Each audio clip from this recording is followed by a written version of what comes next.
Right, I'm going to read out a quote to you, Fuad. Are you ready? I'm ready. It makes sense from both sides, and it makes sense to do it now. It's good for transfer windows as well. We can't guarantee success, but we can guarantee stability. It's like the biggest side eyes emoji ever. Isn't it? It's like, what big signing do you want to happen? And you are now associating to that quote. Yeah. God, I mean, it's been weird, hasn't it? Just before the news broke, there's been a few days where a few names have been coming into the picture with transfers, and obviously the Bellingham stuff comes again, and then the French midfielder, I'm not going to try to say his name. It's hard, isn't it? Yeah, it's hard. I think it's Tuchemani. Tuchemani, is That's it? what I'm Say it with confidence. Too many.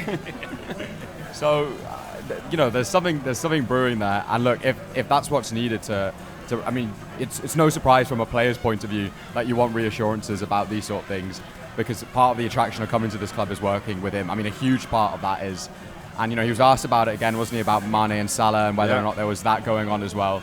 And he tried to play it off best he could, but there's obviously going to be questions about it, because he's been such a big part in not just this team and what he's created with this team, but individually how he's elevated these players. I'm sure if you'd sit down Mo Salah and talk about influences in terms of coaches and how you've reached the level you have, Jurgen Klopp will be all he talks about, as well as the staff around him, and that's also very important. But that is so important to everything that's been built, and it's something that's going to be important for the next few years as well. That's the thing about, use Mo Salah as an example there. When Mo Salah came, he was a lad that came from Italy with a decent enough reputation, but with lots of people saying he failed last time he was in the Premier League. And there's lots of people saying it's a lot of money for a lad that scored 18, I think it was, in Italy in the season previous to when he arrived at Liverpool. He's gone off the scale since he's been at Liverpool, and that's got to be down to Klopp, Linders, etc., as well as himself, of course. I think what I found really interesting that he said in it was that he feels like they're in the middle of something, and you don't want to leave when you're in the middle of something. And it was on, I can't remember which show it was earlier in the week, Josh was saying, it was the Klopp reaction show, every season we've been saying to ourselves, it's never going to get better than this, and we just need to enjoy this, and yet somehow it keeps getting better. And I feel like that this season. So my God, if we're in the middle of something and he's not reached the end of it, it's staggering. And I think that's not just for him, that's for the squad as a whole, but for each individual player. Whatever Mo Salah is achieving now, Klopp doesn't even see that as the apex of his trajectory. He thinks that this can go bigger and further and better. So I like that. The saying about like planting seeds in a garden where you don't get to watch them grow. Klopp's gone, fuck that. I want to sit under the shade of that tree. I want to eat the apples, and I want to win the quadruple. And that's the thing that has also made me excited when he talks about being in the middle of something.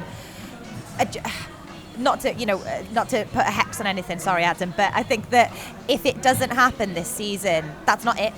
It can happen next season or the season after, and that within Jurgen Klopp's time at Liverpool, with total confidence, I believe we will do it. And if this season is the foundation for that, then we've had a great time doing it. That's it. I mean, you can never ask any more, can you, Adam, really, that other than you compete, basically, and compete on a regular basis, and that's what we're doing now. And I think we can rightly say we'll write off that season where we only finished third and got to the quarterfinals of the Champions League because we had all of those injuries and blah blah blah blah blah.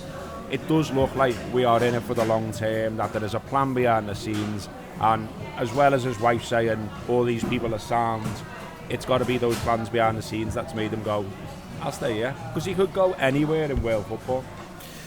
Yeah, I do think though that there is the thing about feeling comfortable somewhere, and because we know that he got that offer from Manchester United, didn't he, where he was like, nah, these are all weird. Disneyland. Yeah, exactly. And he's turned up here, and he's had to change the culture a little bit, but the foundations of a sound culture were already there, to mean that now it's at the point where he's like, this is where probably he might well be thinking, this is where I want to end my career, because where else do you go? I'm convinced that that's what it is, because I just other than international football, which as was said on the reaction show, I don't really see what the appeal is in that for him, because compared to what he gets to do and the changes he gets to make with the players that he's working with, I don't really see the appeal of that. And he'd said previously that he would take a long break after Liverpool and kind of decide what he wanted to do, and that might be nothing, but I don't see what else there can possibly be for him and what other highs can be offered to him other than what he's got right here. Yeah, and that's I think part of it, isn't it? Is that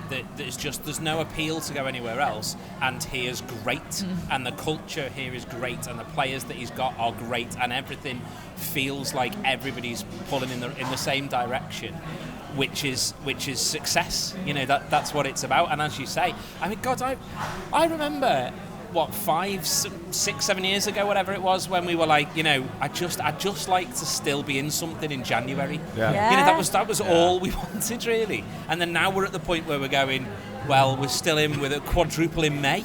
I mean, that's a hell of a chat. But also, it doesn't feel mad that we're in for a quadruple in May. All right, the Reds, thanks for watching a little bit of a premium Anfield Wrap video there. If you want to watch the rest of that show and get access to much, much more, click join below. That activates our YouTube membership. It means you get a premium video every day of the week. You get our post-match content. You get reviews, previews and exclusive interviews all here from the heart of Liverpool. Follow us, follow them. Up the Reds.